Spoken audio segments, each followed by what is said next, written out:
Fala pessoal, sejam muito bem-vindos ao nosso curso de Direito Administrativo aqui da E3C Online.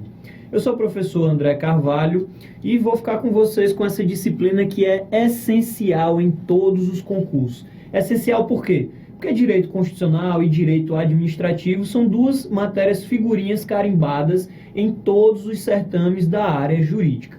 Então, para me apresentar, como eu disse para vocês, sou o professor André e já tenho uma longa caminhada nessa preparação de concurso. Comecei aos 19 anos, lá em 2009, e de lá até o ano passado vinha estudando, me preparando, até que posso me considerar encerrado dos concursos com o cargo que eu almejava, que é o de juiz de direito.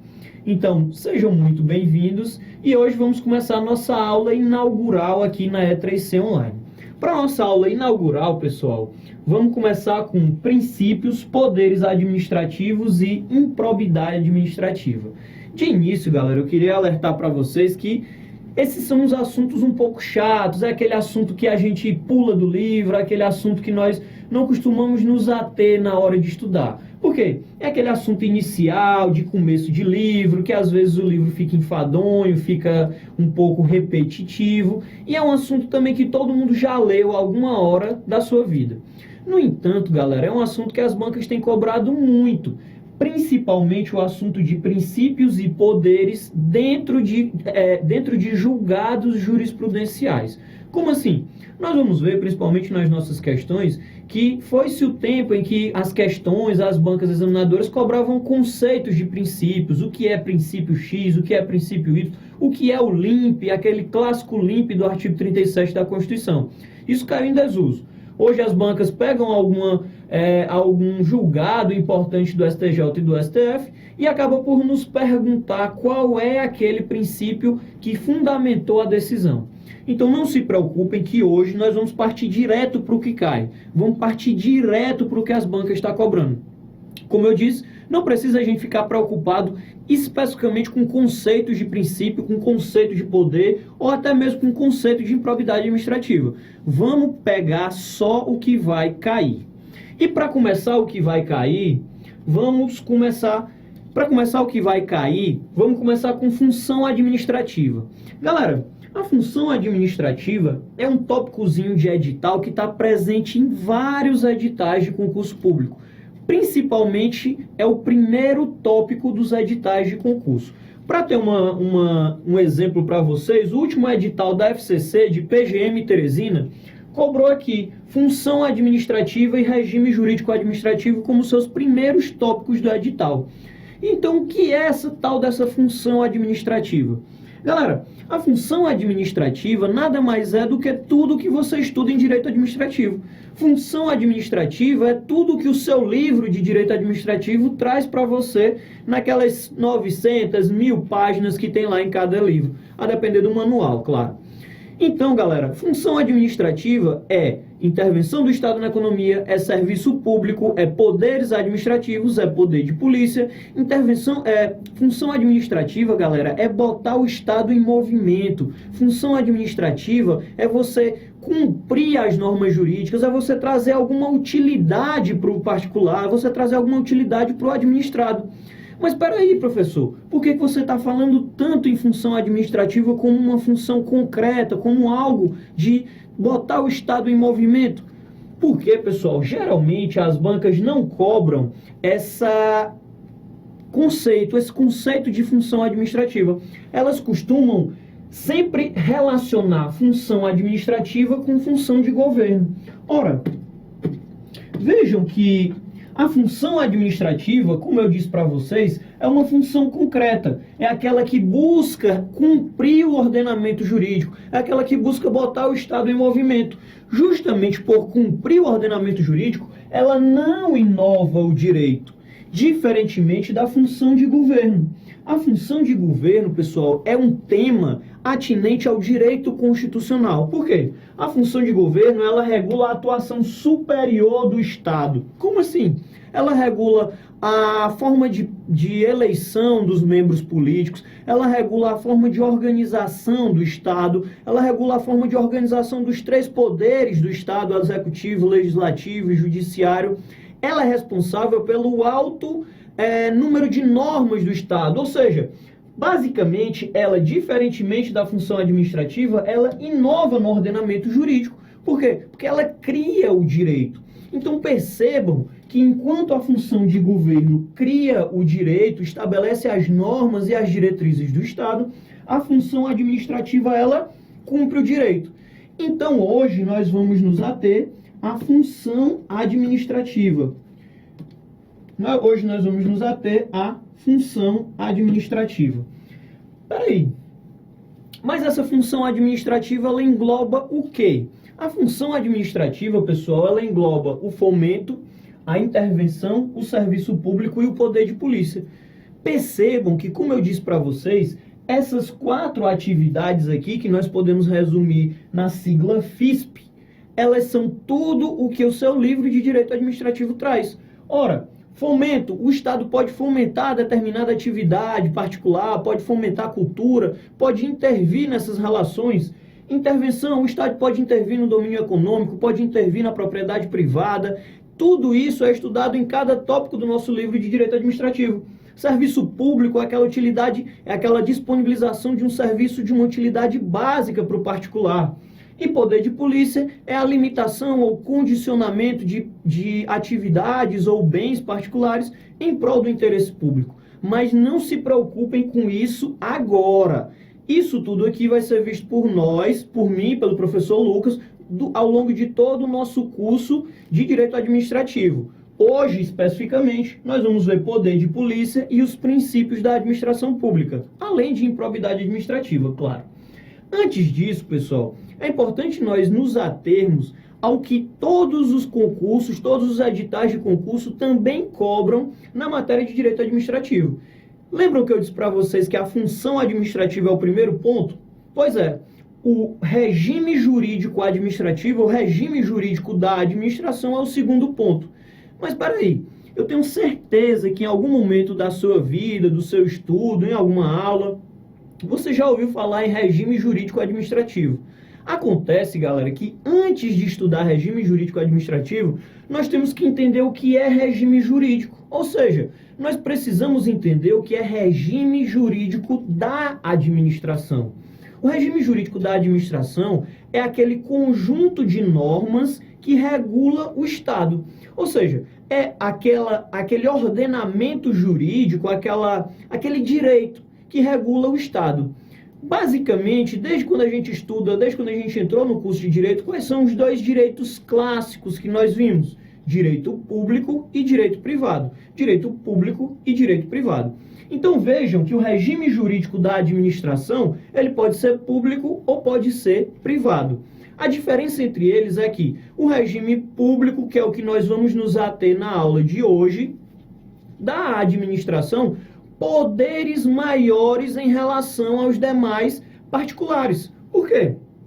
Porque como a administração ela tem que cumprir o interesse público, é necessário que ela tenha poderes para fazer isso.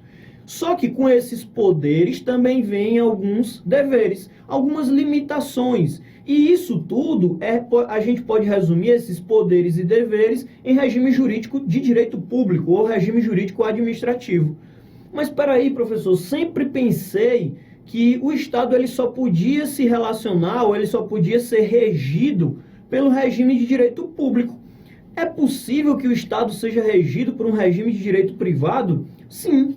Inicialmente, a gente tem que saber quem é que escolhe como esse Estado vai ser regido. Quem escolhe é a Constituição Federal. A Constituição Federal ela pode escolher se determinados entes do Estado são pessoas jurídicas de direito público ou se determinados entes do Estado são pessoas jurídicas de direito privado. Então atentem para isso. Não só de direito público o Estado é regido. O Estado também pode ser regido de direito privado. Direito privado, galera, é aquele que existe entre nós, aquele que existe entre os particulares, aquele em que todos estão em pé de igualdade e nenhum possui poderes sobre os demais. Ou seja, todos estão numa relação paritária. Não há poder superior a ninguém e nem há dever superior ao outro. A administração, ela pode se reger, ela na verdade ela é regida por esse direito privado, lá no artigo 173, parágrafo 1º, que trata justamente das empresas estatais. A Constituição, no 173, parágrafo 1º, inciso 2, diz o quê? Que as empresas estatais serão sujeitas ao regime jurídico próprio das empresas privadas. Qual é o regime próprio das empresas privadas? Ora, o direito privado. Inclusive quanto aos seus direitos e obrigações civis, comerciais, trabalhistas e tributários. Para essas empresas estatais, empresa pública, sociedade de economia mista, a Constituição Federal, melhor dizendo, estabeleceu o regime privado. Então ela tem o mesmo ordenamento do direito privado dos particulares.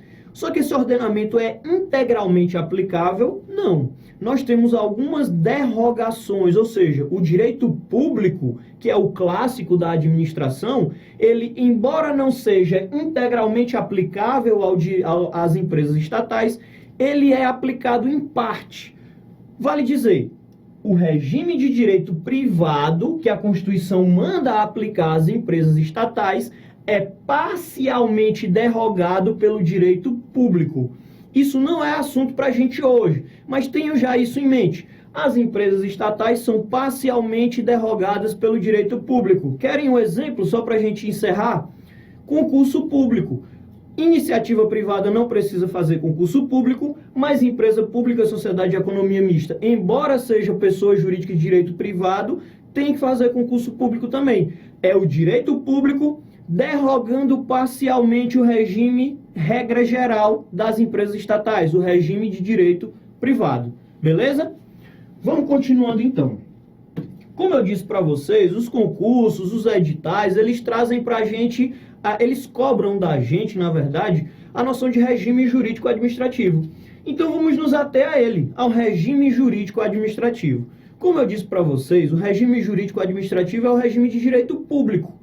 Mas espera aí, isso é muito vago, professor. Como é que eu sei o que é um regime de direito público? Quais são as características desse regime de direito público? Galera, esse regime de direito público ele pode ser resumido em duas palavras bem simples que eu não quero que vocês esqueçam de jeito nenhum. O regime jurídico de direito público ele é consubstanciado em prerrogativas e sujeições na administração. Prerrogativas e sujeições. Vamos para a primeira. Quais são essas prerrogativas? As prerrogativas, galera, são aquelas atividades, são aqueles poderes que o ordenamento jurídico dá à administração para que ela possa cumprir o seu interesse público, para que ela possa preencher o interesse público. É justamente por isso que a doutrina fala que as prerrogativas, elas são consubstanciadas nos poderes administrativos. E esses poderes administrativos, eles são fundamentados no princípio maior, chamado supremacia do interesse público sobre o privado. Então, o que nós temos até então? O regime jurídico administrativo consubstancia prerrogativas. Essas prerrogativas são os poderes administrativos e isso é fundamentado na supremacia do interesse público sobre o interesse privado. Cara, mas eu ainda não entendi. Como assim prerrogativas? Como assim poderes administrativos? Nós vamos ver hoje ainda o que são esses poderes. Mas só para você ter uma noção, os poderes administrativos podem ser uma intervenção de um estabelecimento, uma apreensão de mercadorias, uma multa de trânsito que nós pegamos quando excedemos o limite de velocidade ou ultrapassamos em local proibido. Tudo isso são poderes que a administração tem em relação aos particulares e que não é aplicável na relação entre particulares entre si, ou melhor, entre os próprios particulares. Porque entre os particulares vige o direito privado, entre a administração para com os particulares vige o direito público. Mas beleza, já vimos prerrogativa, vamos ver as sujeições. Ora, lembram do Homem-Aranha? O tio Ben, quando ele descobriu que o Homem-Aranha ele tinha algum poder, ele disse que todos os poderes requerem grandes responsabilidades. É justamente isso. A administração tem prerrogativas, mas ela também tem sujeições. A administração tem poderes, mas ela também tem deveres. Esses deveres que eu estou querendo dizer são algumas sujeições que a administração tem que não se aplicam aos demais particulares. Como assim, professor? Necessidade de fazer concurso público, necessidade de observar a isonomia, necessidade de observar a moralidade, a eficiência, a legalidade. Tudo isso é o que a gente chama de observância dos princípios administrativos. Percebam que aqui também nós temos os poderes e aqui nós temos os princípios. Só que os poderes são fundamentados na supremacia do interesse público e aqui nas sujeições, os princípios administrativos são fundamentados na indisponibilidade do interesse público. Vejam então, pessoal, que nós temos dois grandes princípios basilares do direito administrativo aqui. São o que o professor Celso Antônio Bandeira de Mello chama de dois princípios que regem o regime jurídico administrativo. Princípio da supremacia do interesse público e princípio da indisponibilidade do interesse público. Esses dois princípios é o que ele chama de pedras de toque do direito administrativo. Eu já até dei a resposta. Pedras de toque do direito administrativo, segundo o professor Celso Antônio Bandeira de Mello, muito queridinho do FCC, são a supremacia do interesse público e a indisponibilidade do interesse público. Pô, mas o que é cada um desses princípios? Galera, supremacia do interesse público, como o próprio nome sugere, é a prerrogativa que a administração tem de se sobrepor aos particulares. Ou seja, aquele poder que a administração tem de subjugar determinados particulares de acordo com o caso concreto, sempre com vistas a atender ao interesse público. Vale dizer, o interesse público possui supremacia sobre o interesse privado. Embora esse princípio seja clássico, seja tradicional do direito administrativo, nós vamos ver mais na frente que ele está um pouco passando por um momento de turbulência. Alguma doutrina mais moderna está chamando o que nós dizemos de releitura do princípio da supremacia do interesse público. É o que alguns doutrinadores chamam de crise de paradigmas no direito administrativo. Mas calma lá que isso é assunto para hoje ainda, só que daqui a pouquinho. Vamos lá. Passamos da supremacia do interesse público e agora a indisponibilidade do interesse público. Galera, a administração ela tem poder.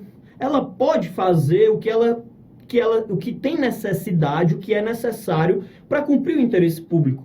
Só que esse interesse público não é do Estado, esse interesse público não é do gestor, esse interesse público não é de A, B ou C, não. Esse interesse público, ele é indisponível, ele não tem dono. Justamente por não ter dono, é que a administração ela não pode dele dispor. Ela sempre tem que cumpri-lo. Ela sempre tem que procurar o melhor para a população.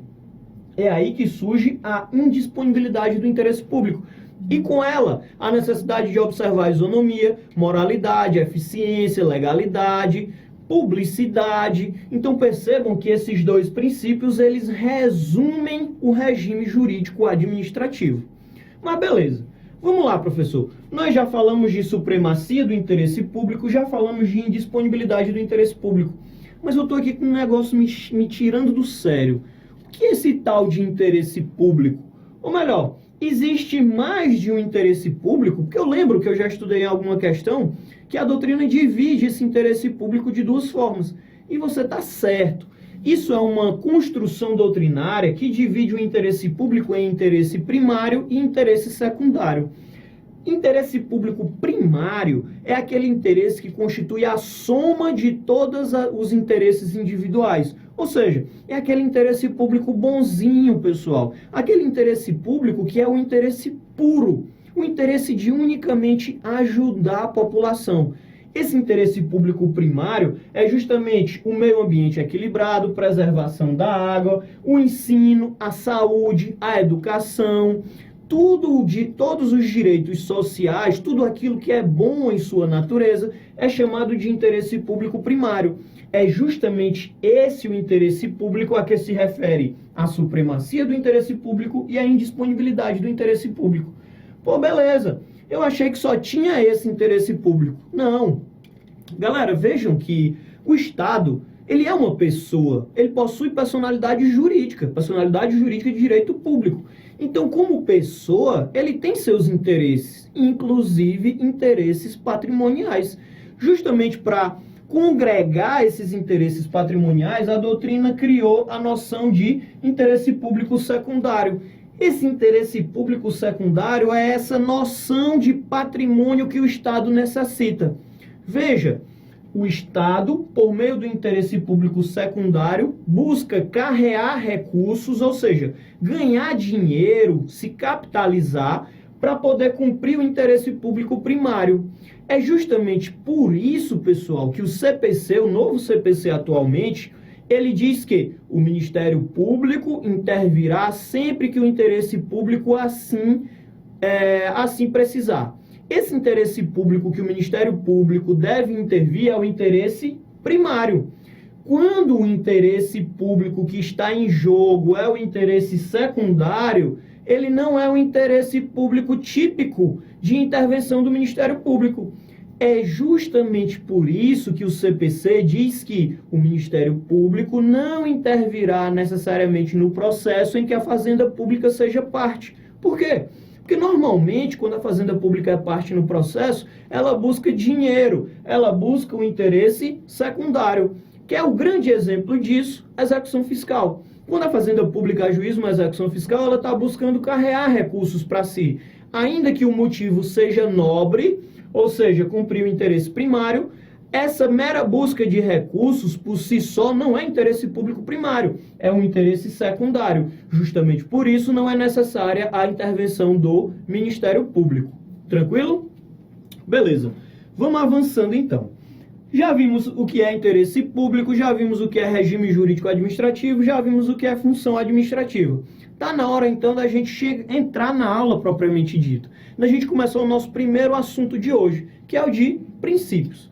Para começar o nosso assunto de princípios, pessoal, inicialmente eu vou repetir para vocês que não dá para nós ficarmos aqui repetindo conceito e mais conceito de princípio. Isso não cai mais, isso não é mais cobrado. Então, o que eu trouxe para vocês são os principais princípios apontados pela doutrina e o diferencial dentro de cada um deles que a banca costuma cobrar, que as bancas costumam cobrar. Vamos começar? Inicialmente, o princípio da autotutela. Galera, sempre que vocês ouvirem falar em autotutela, lembrem-se de rever seus próprios atos. Ora, a autotutela é o poder, é o princípio que dá à administração a possibilidade de rever seus atos. Pô, professor, mas como assim rever? Dá à administração a possibilidade de avaliar se ela quer manter ou não determinado ato que ela já praticou. Quando ela decide não manter esse ato, ela pode fazer isso de duas formas. Ela pode anular o ato por motivos de ilegalidade ou ela pode revogar o ato por motivos de conveniência e oportunidade. Percebam, galera, que a anulação gera sempre ilegalidade, ou melhor, revendo, a ilegalidade gera sempre anulação. Quando nós estivermos diante de ilegalidade, a administração ela é obrigada a anular o seu ato. Por quê? Porque ele está contrário ao ordenamento jurídico. Por outro lado, quando determinado ato não for mais conveniente ou oportuno, a administração ela pode revogá-lo. É uma faculdade, a administração decide revogá-lo ou não. Mas não se preocupem com isso na aula de hoje, porque isso é assunto de atos administrativos. Atos administrativos a gente vai ver com mais calma na aula posterior, em outra aula, ainda nesse curso. Mas hoje tenham só isso em mente. Autotutela é a possibilidade de rever atos. Ela pode rever basicamente por meio de anulação, quando o ato foi legal, ou de revogação, quando ele não for mais conveniente e oportuno. Tranquilo? Continuando. Nós já vimos a autotutela, vamos passar para o LIMP. LIMP é legalidade. Primeira coisa que eu aprendi em direito administrativo, pessoal, acho que todo mundo. LIMP, legalidade, impessoalidade, moralidade, publicidade e eficiência. São os 5 princípios previstos no artigo 37 caput da Constituição Federal. Primeiro deles, legalidade. Galera, a legalidade é um princípio típico, obrigatório de um Estado de direito. Nossa República Federativa do Brasil, nosso Brasilzão, nossa pátria amada, é um Estado de direito. Como assim, professor? Sempre escutei isso, mas eu não sabia o que é Estado de direito. Ser Estado de direito é um Estado em que o ordenamento jurídico vale tanto para o governo quanto para os particulares. Ou seja, tanto os governantes, tanto a própria administração, quanto os particulares, aqueles que são administrados, eles devem observar o ordenamento jurídico. Isso é o princípio da legalidade. O princípio da legalidade é observar o ordenamento jurídico. É você ter um Estado de direito em que governo e particulares observam aquele direito, observam aquele ordenamento jurídico. Mas espera aí, eu disse que Estado e particulares observam o ordenamento jurídico. Só, galera, que essa observância é de maneira diversa para um e para outro. E é isso que as bancas cobram. Como assim, professor? Vejam, nós temos a legalidade para o agente público e nós temos a legalidade para o particular. A legalidade para o agente público, galera, é o princípio da legalidade do artigo 37 da Constituição. Ou seja, a administração, ela deve fazer unicamente o que a lei determina ou autoriza. A legalidade para o agente público ou para o administrador público é o que a gente chama de legalidade restrita, porque a atuação dele está restrita ao que a lei manda, ao que a lei autoriza. É justamente por isso que a administração ela não pode fazer o que der na telha. O gestor ele não pode fazer o que der na telha dele. Ele só pode fazer aquilo que já existe previsão na lei. Isso é diferente da legalidade para os particulares. A legalidade para os particulares, que não é a restrita, é aquela legalidade prevista no artigo 5º caput da Constituição. O que ele diz? Ele diz que ninguém é obrigado a fazer ou deixar de fazer alguma coisa senão em virtude de lei. Ora, eu posso fazer tudo, você pode fazer tudo, nós particulares, nós administrados, nós podemos fazer tudo, desde que não haja lei proibindo. Isso é a legalidade para o particular. Ela é mais ampla, ela dá mais liberdade, entendeu? E é justamente isso que as bancas costumam cobrar em legalidade, tranquilo? Vamos passando então. Depois da legalidade, nós nos deparamos com a impessoalidade. Galera, a impessoalidade é um princípio tão importante, tão clássico do nosso Estado de Direito, que parte da doutrina diz que ele tem sinônimo de finalidade. Atentem para isso. Isso é a primeira coisa que eu quero que vocês decorem em impessoalidade. A impessoalidade é denominada por parte da doutrina como princípio da finalidade. Tranquilo? Beleza. Mas o que é essa impessoalidade? A impessoalidade é você tratar os administrados, é você agir enquanto administração, agir enquanto gestor público, sem qualquer favorecimento, sem favorecimento pessoal. Ou seja, você vai fazer o bem sem olhar a quem. Você vai agir de maneira igual para todos, de maneira impessoal. É justamente por isso que tem concurso público, que tem licitação. É justamente por isso que o concurso público ele seleciona de maneira impessoal e a licitação seleciona também de maneira impessoal. Vejam que, segundo a doutrina e a jurisprudência também, um dos desdobramentos da impessoalidade é justamente o nepotismo. O que é o nepotismo? Nepotismo, pessoal, é um tema muito importante em concursos de carreira jurídica. Nepotismo é a vedação a que determinado agente público, determinado gestor público, nomeie para cargo em comissão ou função de confiança algum parente seu até o 3º grau. Esse nepotismo está previsto onde, professor? Que eu nunca li em nenhuma lei. Não está previsto em lei alguma. Isso está previsto em uma súmula vinculante do STF, a clássica súmula vinculante 13, SV13. O que ela diz? nenhum parente pode ser nomeado para cargo em comissão em função de confiança se ele for parente da autoridade nomeante até o 3º grau, incluindo também as designações recíprocas. Como assim designações recíprocas? A troca de favor, o nepotismo cruzado. Eu nomeio o seu parente, você nomeia o meu, para não incidir no nepotismo. A súmula vinculante 13 também veda isso. Embora seja de difícil investigação, em tese não é possível também essa troca de favores. Mas beleza, nós já sabemos o que é o nepotismo, só, galera, que o que é mais importante em nepotismo são o que os tribunais superiores decidem a respeito dele. Isso aqui cai em prova. Principalmente você saber que é até o 3º grau e principalmente você saber que inclui cargo em comissão e função de confiança. Acontece que a jurisprudência do nepotismo ela é muito fértil e é ela que cai em prova. Como nós já estamos encerrando o nosso primeiro bloco, a partir do 2º bloco nós já vamos voltar com esse assunto e a gente já começa inicialmente na parte de jurisprudência de nepotismo. Eu aguardo vocês, viu? Até mais!